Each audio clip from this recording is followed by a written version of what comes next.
Hi, I'm Sterling again, and we're still talking about idioms. And the only reason I'm continuing this is because I want to make like an exercise out of this to help you remember some of these idioms. So I hope that if you listen to the first video and the second video, that the context of what we talked about will help you to uh, retain these expressions in your mind. So if I give you some written exercises, you may be able to identify where to fill in the blank with the correct sounding idiom. It doesn't cost me anything to do this. It doesn't cost me an arm and a leg to do this. It costs nothing. We talk about costing body parts. You do it in Spanish too. You say, me cuesta un ojo. In English, we usually talk about arms and legs. They're equally valuable. Equally valuable. I think. I think I value my eyes probably more than my arms and legs, but my eyes would not be of much value if I didn't have either legs to walk or arms to do things with. If I could just see things, but then I were a paraplegic, it would be very frustrating. So I don't know why we choose arms and legs. Maybe it's because somebody went out on a limb for me. You know, if somebody goes out on a limb for you, maybe the limb would break, you would fall on the ground, and you would have to have your arm amputated or your leg amputated. That would cost you an arm and a leg, especially the medical bills would cost you an arm and a leg. I know they would. But going out on a limb is when you really take a chance for someone. So if someone were going out on the limb of a tree, a limb is the branch of a tree. I'm trying to remember an appropriate Spanish word, and I'm not remembering it, so I'm going to go on without explaining that. You have the trunk of the tree, you have the branch of the tree. That's a limb. A limb. If you crawl out onto the limb, and it's too small and you're too heavy, the limb breaks, you fall down. That could cost you an arm and a leg. So if you decide to go out on a limb for somebody, don't jump the gun. Because if you jump the gun, you've made the decision too fast. Jumping the gun is another one that's really hard to think of a literal translation of meaning. Jump. There's a gun. See a gun on the floor. Maybe I would jump on the gun, and I hit it wrong. The gun is loaded. It shoots me. I jumped the gun. Maybe that's where it comes from. I'm not sure, but if you do something too fast, you're jumping. I know what it is. In a race, they have the starting gun. They count on 5, 4, 3, 2, 1. That's the starting gun. That's it. Don't jump the gun. That means don't begin before the gun is fired. That's what it means. Don't jump the gun. Don't start too soon. Hold your horses. Hold your horses. If you had a horse and someone fired a starting gun, it would probably startle the horse. The horse would want to run. So you would have to hold the horses. So holding your horses is associated with not jumping the gun. If you let the horses go and the gun went off, the starting gun went off, this would startle the horses and they would run. So you have to hold your horses. You have to hold your horses.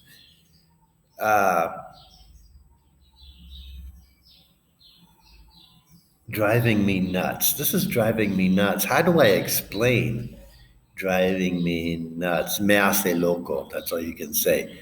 Driving me nuts is like loco. Loco is like loco, but nuts is also like pecans, walnuts, cacahuates, peanuts.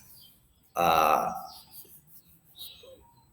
what other kind of nuts, common nuts are there? I don't even remember the names of nuts right now. Driving me nuts. Driving me nuts. It's not associated with the nuts that you eat. Driving me nuts. If you're driving something, it's not necessarily a car. To drive something is to force something, push it along. So if you push somebody along too much, it makes them go crazy. You're driving them nuts, I guess. It's the best I can come up with. A cup of Joe. I don't use this very much, but I've heard people talk about, hey, you want to go to get a cup of Joe? I always call it coffee. I've never called it Joe. Joe. Joe, my friend. Like I have a friend named Joe. You want to get a cup of Joe? No, I don't want the liquid substance of my friend Joe. I don't know where this came from. Because I like to say things directly. I want a cup of coffee, not a cup of Joe, because I'm a straight shooter.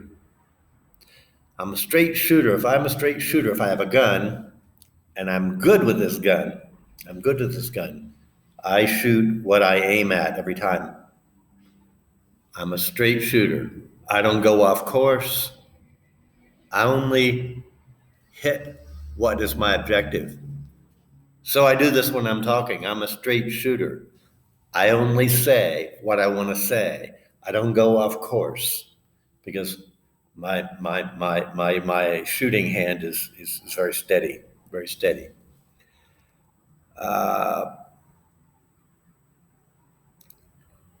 If you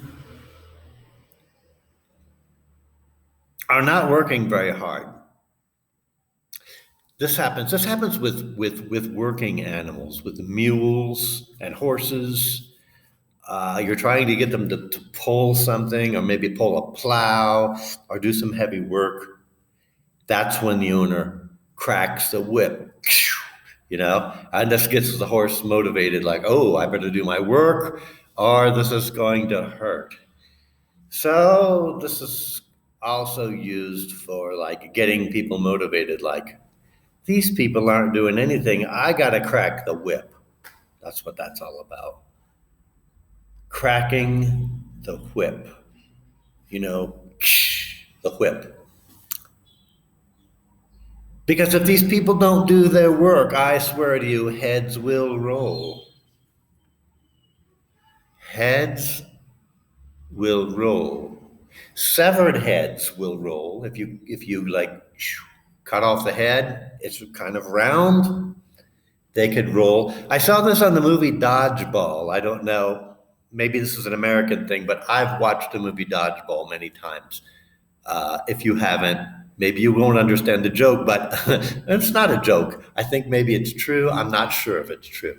But in the movie Dodgeball, it's explained that the origins of dodgeball were in ancient China when I think they were